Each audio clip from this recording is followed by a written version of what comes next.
From UFOs to psychic powers and government conspiracies, history is riddled with unexplained events. You can turn back now or learn the stuff they don't want you to know. A production of iHeartRadio.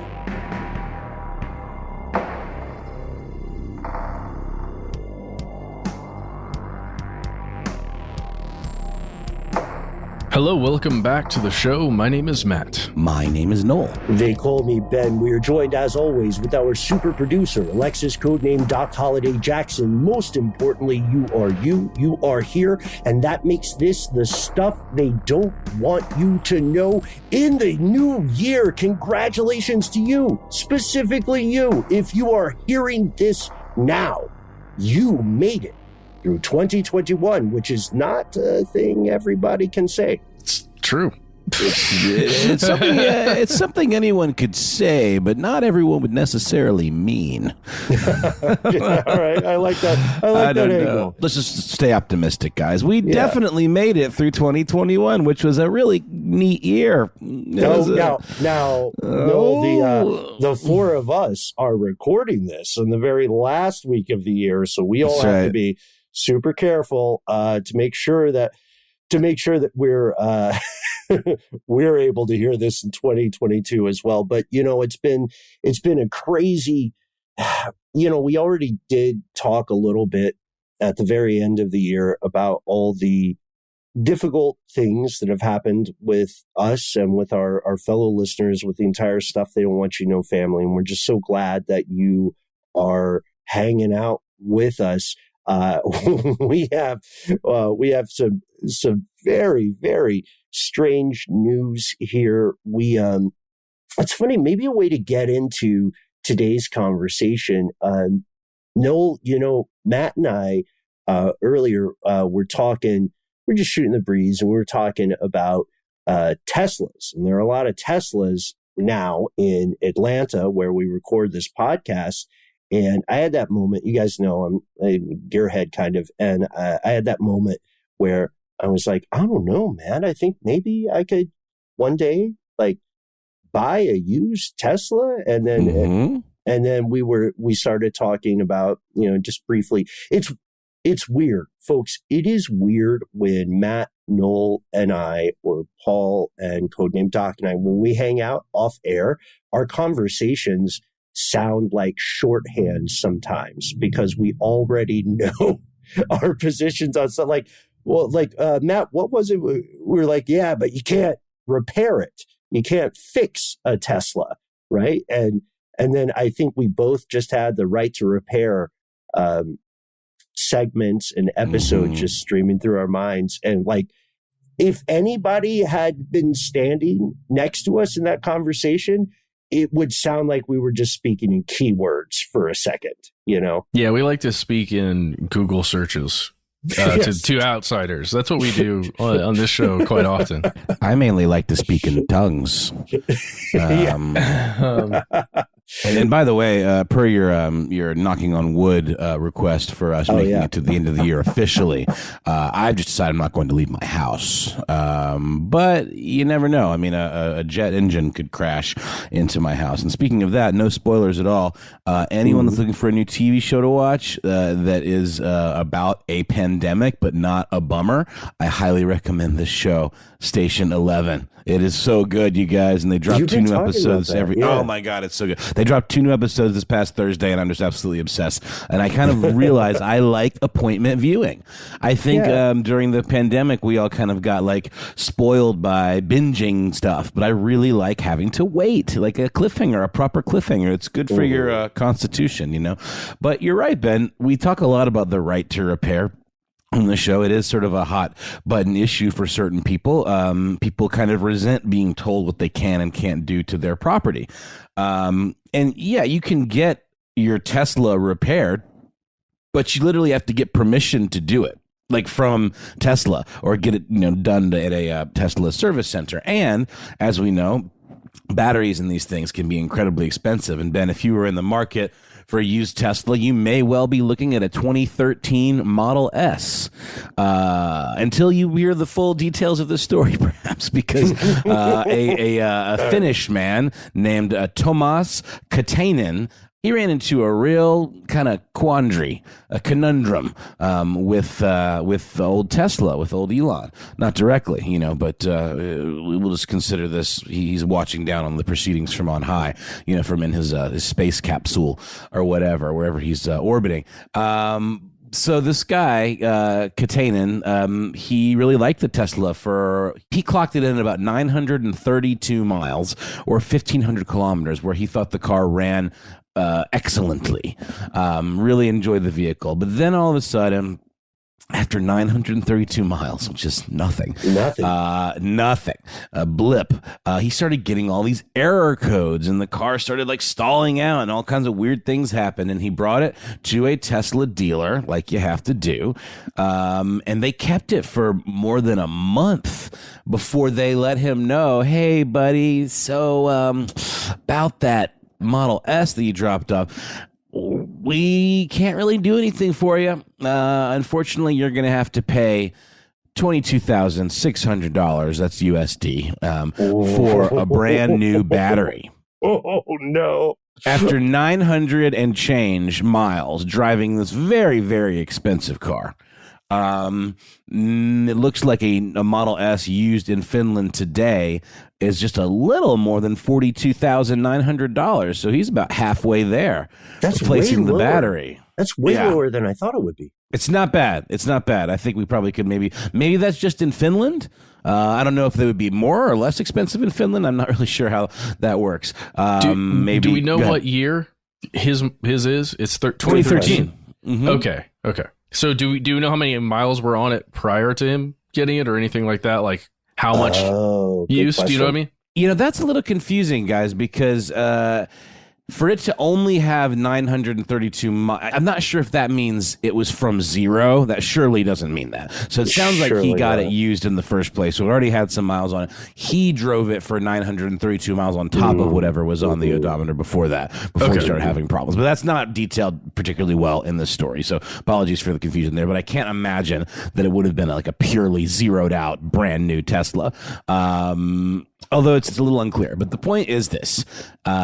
He was very annoyed, understandably, right. Because, like you said, like I said, a used Model S in Finland now goes for about $42,900, and they're asking him to fork out $22,600 for this brand new battery, and that would probably be just for the part, like not even for the labor. I'm assuming there.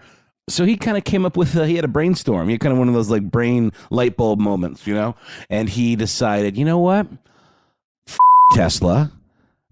Elon Musk and the iron sci-fi horse that he rode in on with laser eyes, and I'm not going to get this car repaired at all. I am in fact going to team up with some demolition experts and YouTubers and blow the thing to hell with somewhere in the neighborhood of 66 pounds of dynamite, which, by the way, you guys, the dynamite's pretty cheap. It's just a couple bucks a pound. Mm-hmm. Isn't that nuts for something that's so destructive that it's like so affordable? And he did just that. And there's a really great video that you can see if you go to YouTube and just like type in the name of the channel. It's a little hard to pronounce. It's a Finnish. Thank you. Thank you for being the one to butcher that one and saving me. Yeah. Mixki Miz Rajati. Teslana is the name of the video. So you can check that out on YouTube. I'm sorry, that was just the headline from the the still. The tile or whatever, but the actual account is called Pomijatkat. Pomijatkat. And don't forget about the umlauts there. It's spelled Pommija umlaut TKA umlaut. I think that's probably Pomijatkat because of the umlaut. And that roughly translates to bomb dudes. if you pop that into Google Translate. Wonderful. And by the way, the original reporting on this is from a really cool article in Gizmodo by Jody Serrano. And I've seen it picked up a couple other places, but that was the one that I looked at for this and got turned on to the clip. And the clip is incredible. First of all, these guys are like Mythbusters level precision demolition dudes. I mean, really, it's obviously their thing. They essentially fasten like these giant bundles of TNT, and it's not the kind of it's not your grandpapa's TNT, mind you. It's not like the sticks with the fuses. It looks sort of like giant casings of sausage, you know. And they actually screw them on to the side of the car all the way around, 360 degrees, you know, with maybe like a foot spaced in between. And they're long enough that they go from the top of the body right under the window to the bottom right below the door. And they're sequenced. They're sequenced. Like they're strung together. Exactly. They are one chain reacts with the next one, and so on. And the cool thing is, like, these guys are pros. They film it from multiple angles with these really, really, really high def, like overcranked, like phantom cameras. I'm not a super camera nerd, but I think those are pretty fancy. And you get to see it blow up in spectacular fashion. Like, it literally, there's nothing left. And they even talk about in the video, like, how they have to plan it because they have to figure out what the direction of the shockwave will be, because there's a lot of TNT, and also which direction the explosion is. Excuse me, by the way, I said 360 degrees. That's not true. It's only loaded up on one side, and that is literally so they can control the direction of the explosion. If it's going to explode from one side outward in the other direction, which is facing a rock wall. They did this in a really, really cool old quarry in a small town called Jala, which is a very rural town in the southern part of Finland. And 30 kilograms for anybody in the U.S., 30 kilograms of dynamite is 66 pounds. So they're not messing around here. Also, we have to point out something for anybody who's not familiar with Scandinavian countries, and with Finland in particular. It is crazy expensive to buy a car there in the first place. You know, there's a lot of taxation, you know, that the government is structured differently. But part of it, I think, is due to a very high tax they have for road maintenance, because it's such a hostile environment. So this guy is, just so you know, like, this is even more of a flex, folks. It's not as though Matt just bought a used Tesla in the U.S. and then blew it up at like a Matt, what would be the kind of party where you would blow up a Tesla in a celebratory manner? Probably just a New Year's party. That's when I would do it. But I would, how about one of those gender reveal parties? Maybe doing some tall grass, doing some real tall dry grass. There you go. On a hill in California. That'd be fun and smart. I can't imagine that if this 2013 model is worth almost $43,000 in Finland right now, that you couldn't salvage something from it and actually make some money back. But I guess I'm trying to imagine how much YouTube money you can actually make. That's actually what I was about to bring up. The video has almost 5 million views. And what did we say? A million views equals about $1,000 typically. I think that's a metric I'd heard in the past. I don't know if that's true, if it's higher or lower. So not a ton of money compared to the 24,000. Not clear what this dude does for work. I mean, he bought a Tesla in Finland.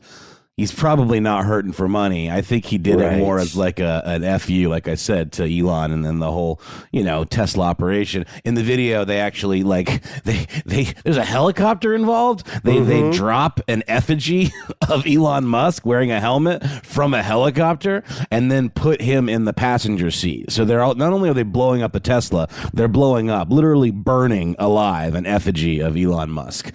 So maybe there's some witchcraft going on here too, perhaps some sort of ritualistic thing.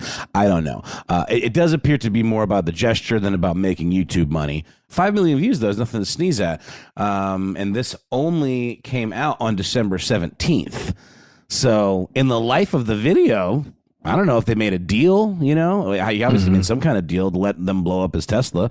He's probably getting a cut of that, I would imagine. But again, it doesn't seem like he's in it for the money. It seems like he's in it for the spectacle. Because at the end of the video, they ask him something along the lines of, is it better to have a working Tesla or exploding the car with 66 pounds of dynamite? And he says, sort of both. Maybe more explosion. Maybe more explosion. So, yeah. That's the story. I fully embrace this dude's flex here, and I think this is an interesting way of making a statement and putting your foot down, with old Papa Elon. But takes all kinds. We're gonna pause for a word from our sponsors, and we'll be back with more strange news.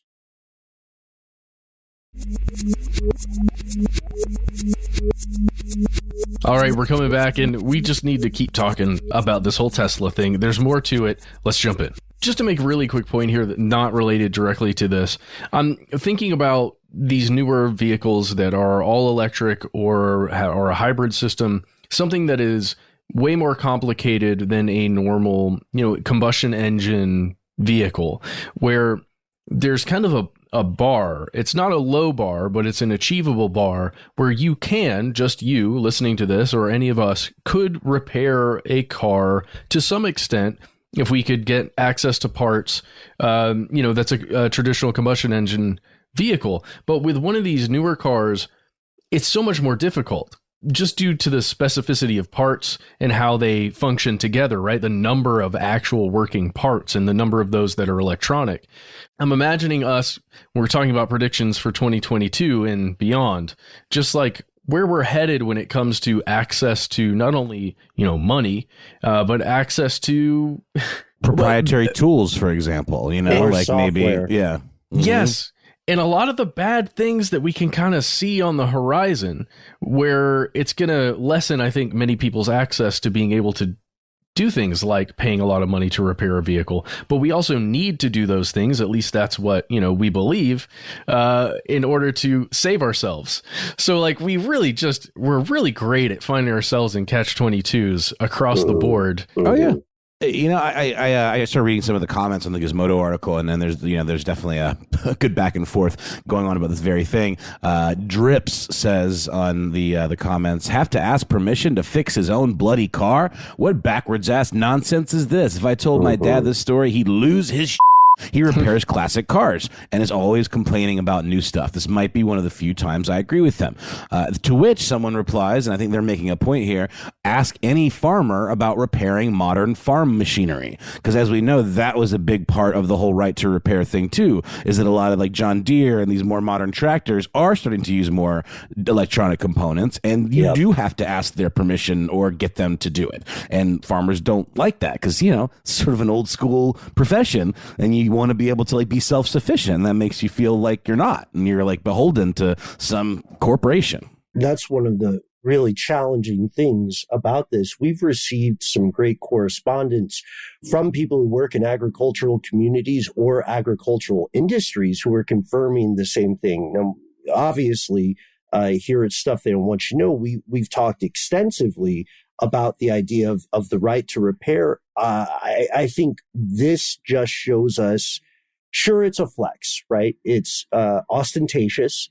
It is something that the majority of people living in Finland or even the world probably could not afford to do, even if they wanted to. I don't think there are a ton of people who are in the blow up cars for fun echelon of society, at least not, you know, new, nice cars. But what this means is that we are seeing in microcosm the larger frustration of consumers. Like, do you actually own a Tesla if you buy one? Like, do you actually own anything if you are required to continually pay, not just for maintenance, but you're required to continually pay for things that are, honestly, in terms of materials, should be free, like software updates? Like, why are there things that you have to unlock? Like, you guys remember back in the day when more people were buying video games on disc, you would get a disc in some cases that had all the stuff for the game, all the stuff you could ever imagine, but you would have to pay. What's the bad one? Is it EA? Are they the EA people don't care for? Activision people don't care for? Blizzard people don't care for? Right. Okay. Yeah. But it was already on the disc.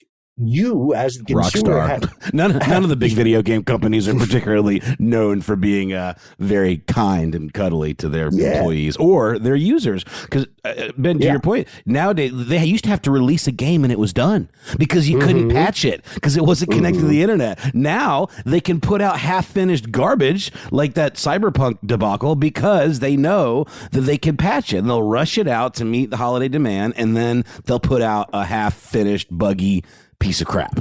Not everyone. But yeah, I think we're all on the same page here. The idea is that you are paying more for someone to flip a switch, essentially. Yes. Of course, there's a lot of time and effort that goes into this, that the argument is that's what you're paying for. But also, I got to say this, I know it'll be controversial.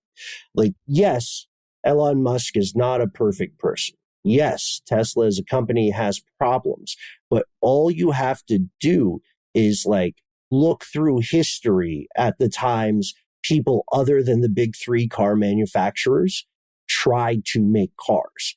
They were shut the down multiple times. It is very difficult to create a realistic, feasible, sustainable car that doesn't also rely on existing infrastructure like the oil trade or various sweetheart deals with steel manufacturers. So I'm just saying, in defense of Tesla, they did something extraordinary and amazing.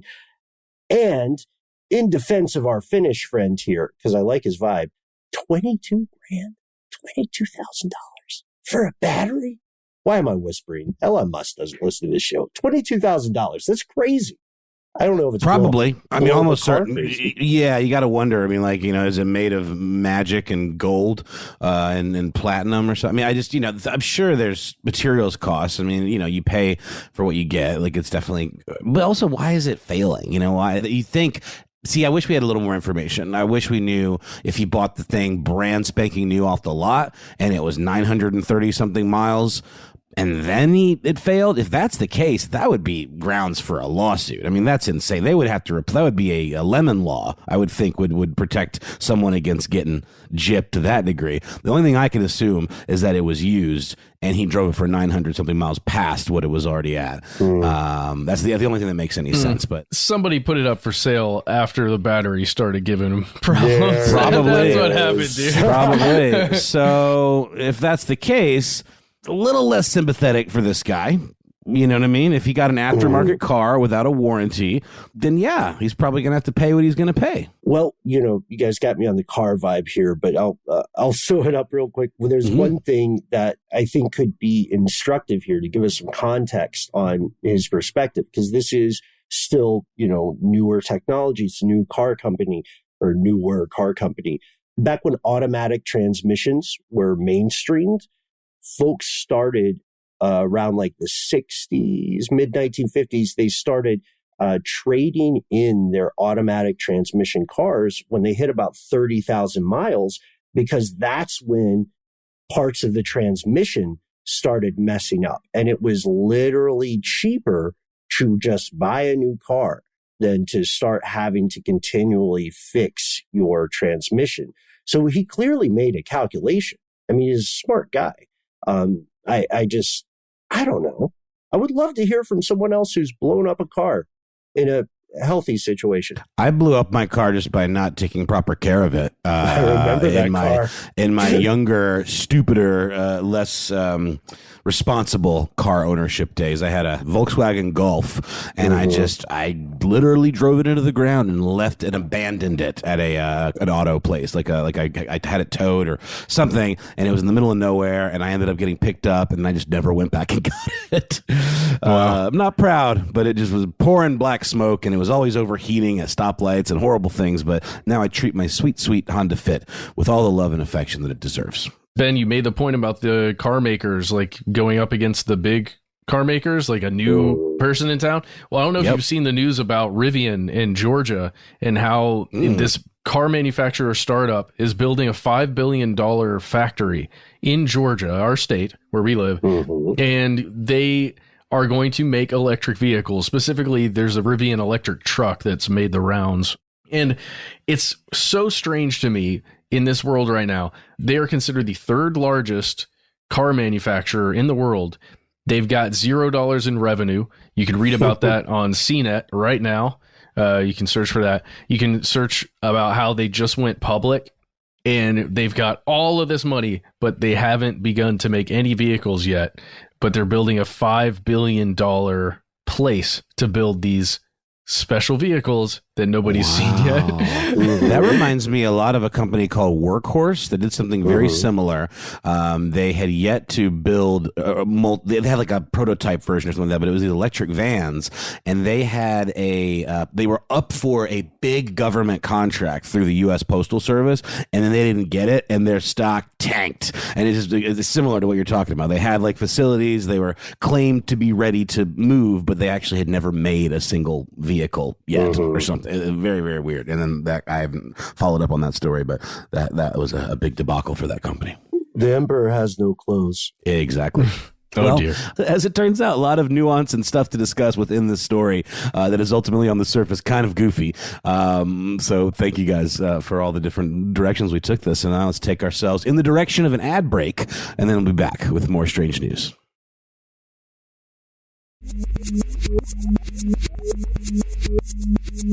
And we have returned. Now, this is a new year for us. It's a new year for all our fellow listeners, all the stuff they don't want you to know, gang, as well. So we wanted to spend some time talking about new things.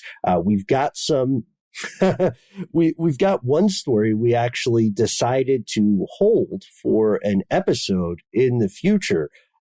Spoiler alert, things are getting very Judge Dredd in a non-cool way over across the Pacific. Stay tuned for that. For now, we were thinking we would do something a little bit, I would say inspiring, a little bit exciting. There is currently a great debate, and you've heard it on this show before, fellow conspiracy realists, about the future of human interaction with technology. Will humans all become cyborgs? Will humans all become inherently Gnostic with some digital version of them living almost separately from the physical version? Yes and yes. Yes and yes. And yes again. 1,000 times yes. And kudos to Matt also, man, for making the choice not to go to the theater to see The Matrix. I was on the fence too. That was a tough decision, and I'm glad that you made the same one, so I didn't feel so bad. Yeah. And Noel, you didn't go to the theater for The Matrix yet, did you? No, I didn't. I started watching it. I watched about the first 10 minutes or so, and then I kind of just drifted off. I'm not saying I'm not going to revisit it. I do hope to enjoy it. I'm not as big of a Matrix head as some, but I'm excited to give it a shot. I'm hearing mixed things, but I definitely am I want to be part of the conversation. Yeah. This is like the first time in my life I avoided spoilers, which is a very weird place for me to be. But anyhow, one of the things that we talked about with the future of technology, and we are going to the future here, was how silly it may seem to future generations to hear us telling stories about interacting with technology with our hands. Very soon, within your lifetime as you're listening to this, it is quite possible that typing on a keyboard may seem as archaic as using a landline rotary phone. For anyone younger in the audience who doesn't know what those are, phones used to just be these single function devices, and instead of a keypad, you would have this weird little circle, and you would turn that circle clockwise to put it in numbers. And that already sounds so old, but we're reaching a hands-free future now for the first time in official human history. A man who was paralyzed, a human being who was paralyzed, was able to post a tweet without their hands, without the use of any body part other than the brain. So congratulations to Philip O'Keefe in Australia. Philip is 62 years old.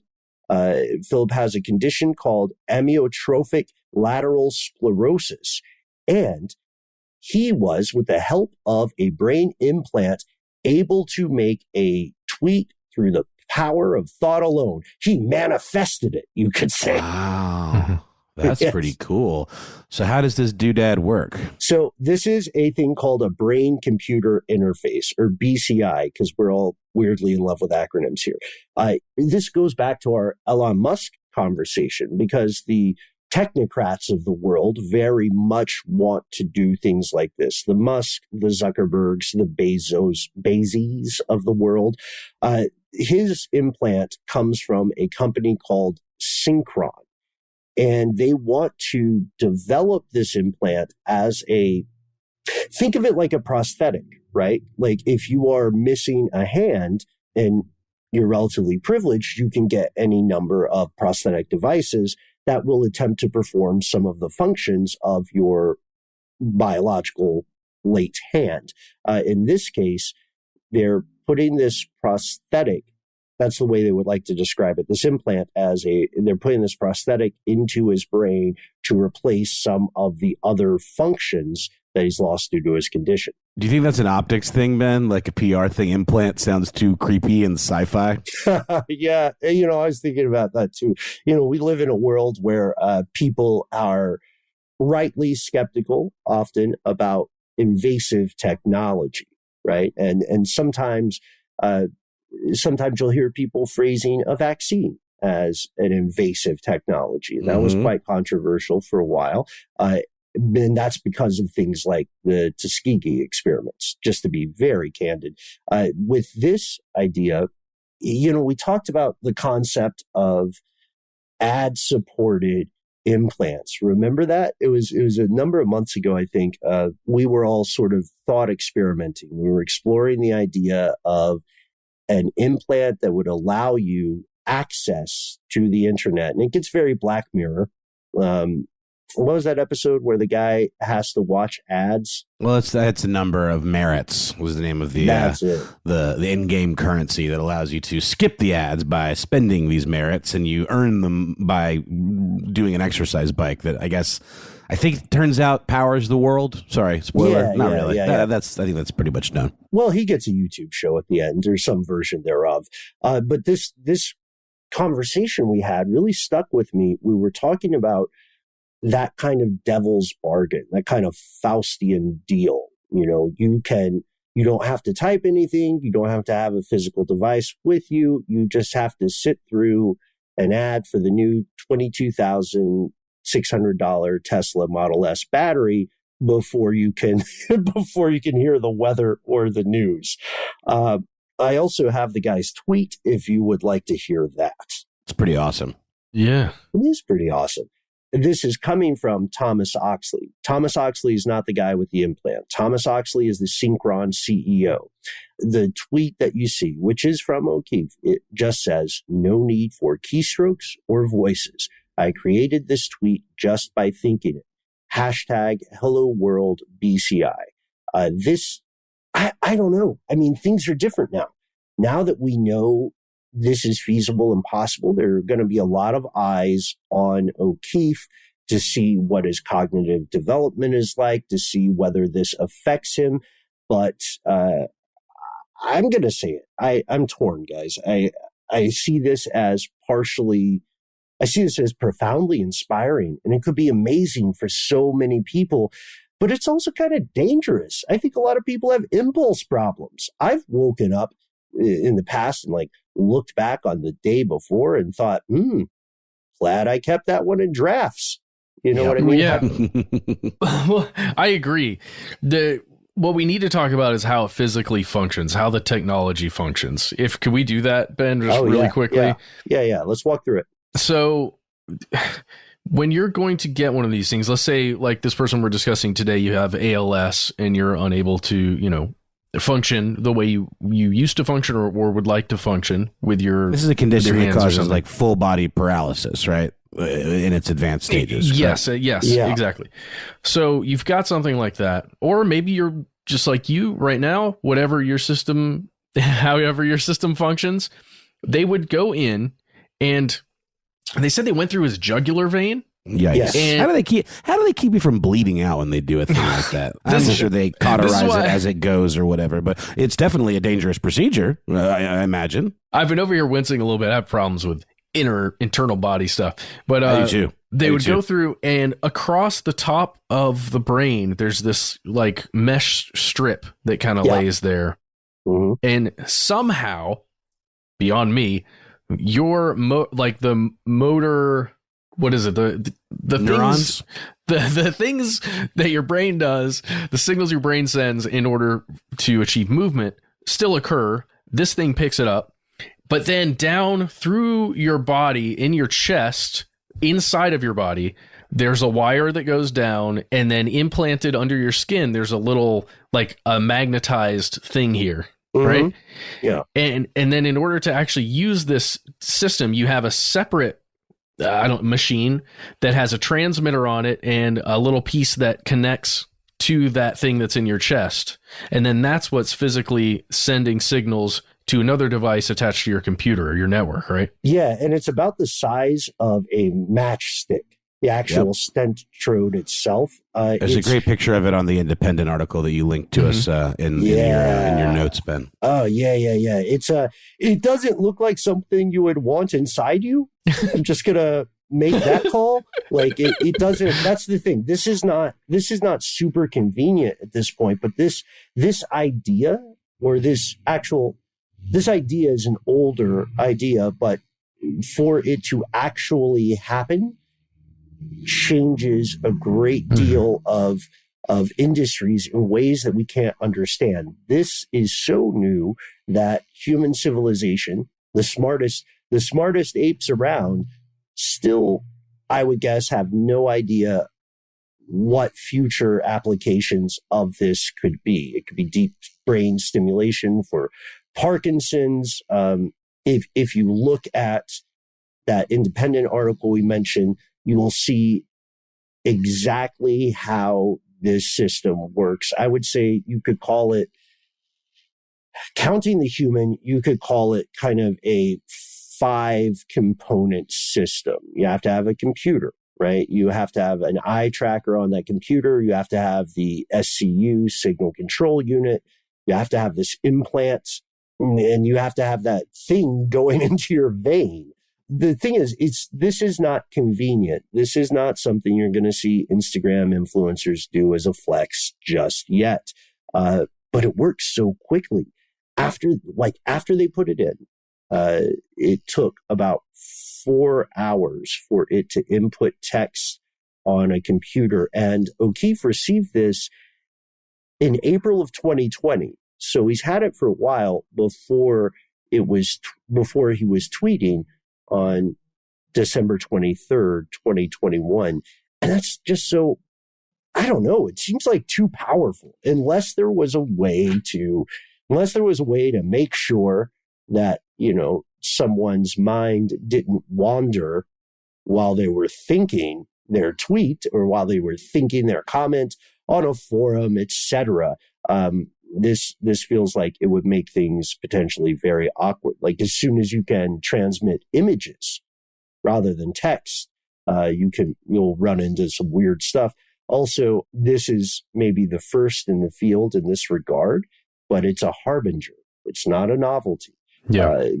One of the other things Tesla is working on is the Neuralink, which starts human trials this year. I gotta say, when I first read that tweet, Ben, I couldn't help but think about what was the line that Alexander Graham Bell said down the line on the first ever phone call that was transmitted. It was like, "Come, I need help," or something. He had like spilled some acid or something like that. This made me think of that. This is, I mean, it's a different can of worms, but it certainly is historical. And for people like this guy who actually need this to be able to function comfortably, I think this is incredible. But you're right. All these impulse NFT bro weirdos that just want to like shove a brain computer in there for funsies, that concerns me. And there's already been, just for the record, there's already been an extensive extensive body of work on applying this technology to non-human animals. Like a macaw monkey has been able to play rudimentary video games using these kind of transmission devices. It's coming. It's on the way, is the point. Yeah. If you go to what's the name of the company, Ben? Synchron? Synchron? Mm-hmm. If you go to their website, you linked us to that, Ben, and you can find, if you click on, I think, technology, you can see all of this laid out, how it actually functions. And I'm imagining, I may be wrong here, but from the images and text on their website, I'm imagining that this functions a lot like the interface Stephen Hawking had with his mouth, where he could move a cursor, essentially, because it's showing, it looks like a text box, right, where you've got A through Z, 0 through 9, comma, period, and then using this Neuralink, you can, your mind is just inputting a single character at a time, the way you would be typing if you were just using one finger. I'm just like, right now, it seems like they're putting things in place that will limit some of the things, you're talking about, Ben, like, oh, there's an image that now gets published on my Instagram page or something, but you can totally see how that, take it 2 or 3 steps down the line, and that's, whoops, that's exactly what's happening. Yeah. And there's a really interesting story with the creator of Stentrode and Synchron, Oxley himself. He's a neurologist, and he is also working on the idea of applying this technology to physical movement, by which I mean, like, imagine if you are paralyzed from the neck down, what if this could allow you to operate a motorized wheelchair? Or what if this could, because exoskeletons are on the way too. Don't forget about that, folks. What if this could allow you to operate an exoskeleton of some sort? Yeah. I think we're all still processing this because it is so new. It is so fraught with potential danger and potentially amazing, noble things. With this, we would love to hear your ideas. Do you think you're the kind of person who could have a brain implant and not like accidentally post fart jokes on your social media? Like the butt dialing of the future is a whole new ball game. Sorry, bro, I just mind dialed you by mistake. Sorry, bro, mind dialed you. So at this point, we're in the realm of predictions and thought experiments. And I have to ask you guys, and I have to ask everyone listening, do we have any predictions for 2022? Any hot takes? Well, I got one from this story we're talking about. It's in 2022, there's going to be an announcement that we're developing the first mechs that will have human neuropilots who will actually be attached and control with their minds. That's going to happen. It's going to be an announced thing, but it won't come out for 5-6 years. And because of the neural load, they'll have to be co-piloted, right? Oh yeah. I'm thinking of Pacific Rim. Yes. I wish there was a third Pacific Rim. It's so great. Giant monsters, giant robots. God, yeah. What a great prediction. Matt, I hope you're right. My second prediction, I'm just going to do 2 in a row and then I'll be done. All right, Nostradamus. The CME that I've been predicting for, years now is going to come. That's coronal mass ejection. Right. Yeah. Yep. It's going to happen. It's going to wipe out all the mechs that are in development. Dang. So it's a zero-sum game. What an emotional roller coaster with just 2 predictions. Cow. What about you, Noel? What you got? I'm thinking full Mad Max post-apocalypse kind of situation. Guzzling becomes the new currency. Utter dust bowl sweeping across the globe. Weird face-masked warlords that we have to worship. Shiny and chrome in 2022. Where is the Thunderdome located? We'll get to that. Okay. It'll be in a very you won't be able to miss it, Matt. Okay. I picture like a chain, like a franchise of Thunderdomes, But okay, so a little bit dystopian, but that feels like an honest one. Maybe it'll be a slow incremental decline, but shout out to all those theories about the expiration date of empires. I'm pretty sure Russia is on some around and find out with the Ukraine. I don't think they're going to take the entirety of the country. But as you know, at least we talked about this off air. Crimea was until like 1954 considered part of Russia. It wasn't until Stalin, quote unquote, gifted it that it became part of, or officially part of, Ukraine.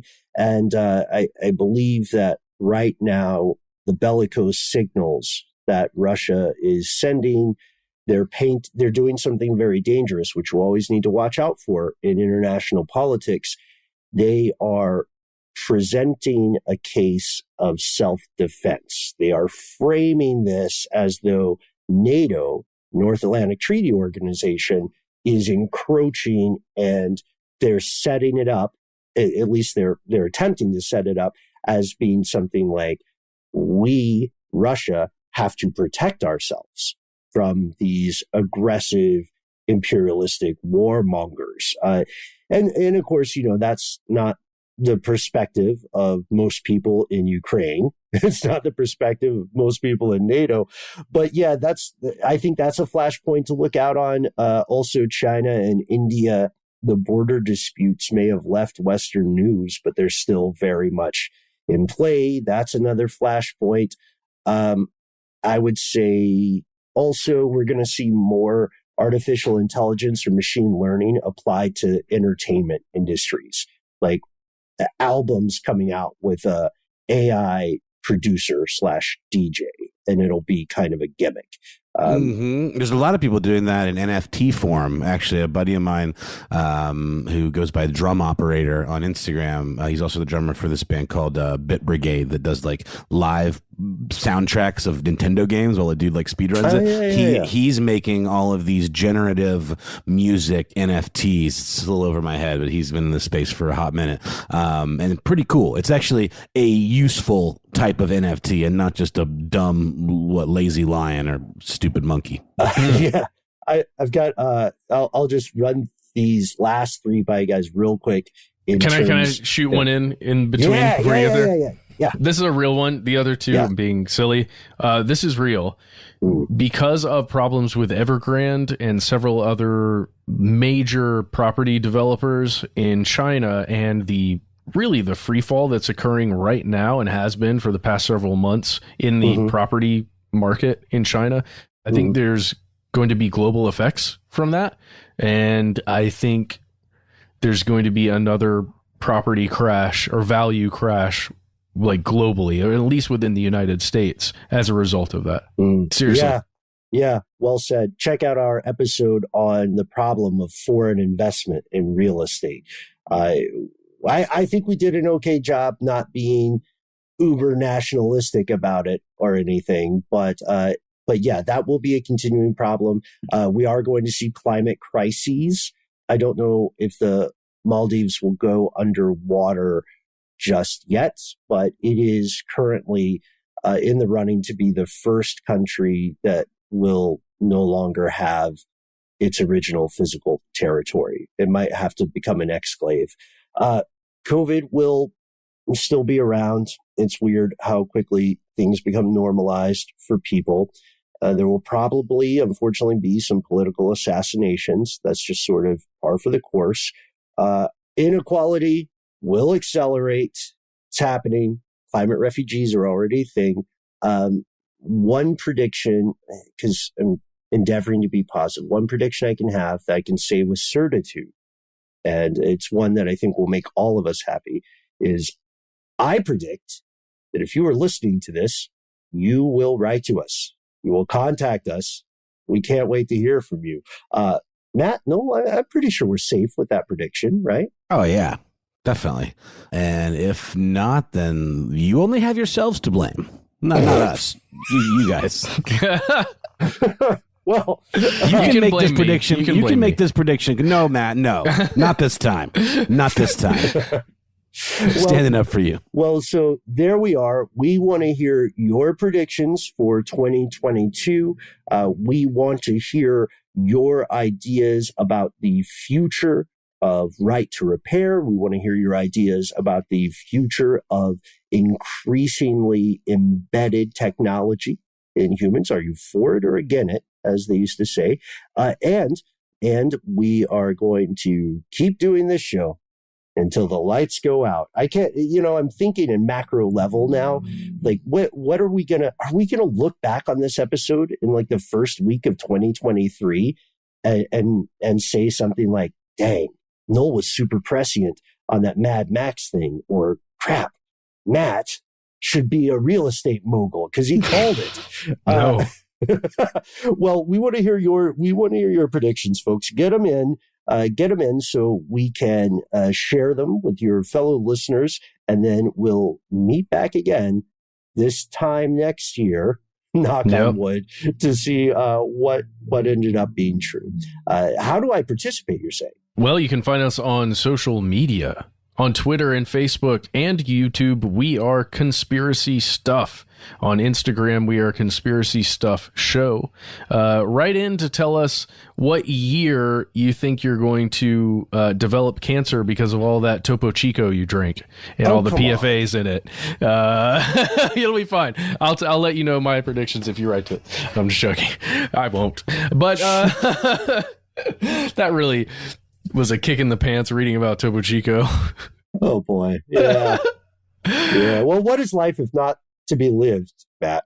And also intensely disappointing. Yeah. So if you don't like social media, you can also contact us via your voice and a phone. That's right. You can reach us at 1-833-STDWYTK. Leave a message at the sound of Ben's dulcet tones. You've got 3 minutes. 3 minutes is your time and your time alone. Tell us a tale, a kooky one, a spooky one, whatever kind of tale you got. Just make sure to tell us what to call you and whether it's okay to use your voicemail on the air. And then you might hear yourself in one of our weekly listener mail episodes. And if none of that quite rings in the new year for you, there is one way you can always contact us, regardless of the year, regardless of the time, regardless of your neck of the global woods.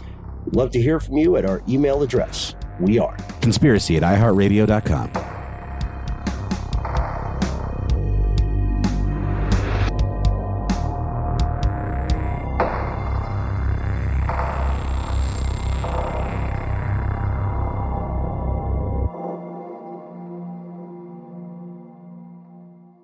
Stuff They Don't Want You to Know is a production of iHeartRadio. For more podcasts from iHeartRadio, visit the iHeartRadio app, Apple Podcasts, or wherever you listen to your favorite shows.